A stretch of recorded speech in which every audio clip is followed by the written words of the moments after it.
Kan tidak ada, jadi mereka hanya kerusakan kapal, tapi dari raut wajah para penumpang kapal yang mengalami kebocoran tadi, secara psikis kan kelihatan bahwa mereka ada traumatis di laut, ya, jadi traumatis kecelakaan di laut.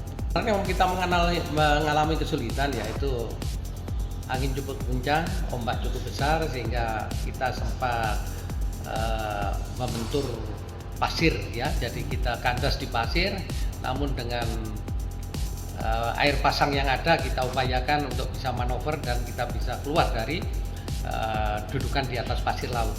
Tapi nama saya Faisal, Kepala Puskesmas Pulau Barat Lampung.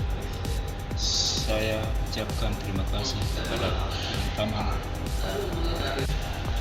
yang telah sigap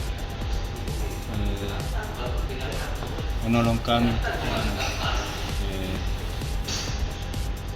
kecelakaan yang kami dapatkan di sekitar antara dorong untuk memberikan pelayanan kepada masyarakat kami di kepulauan.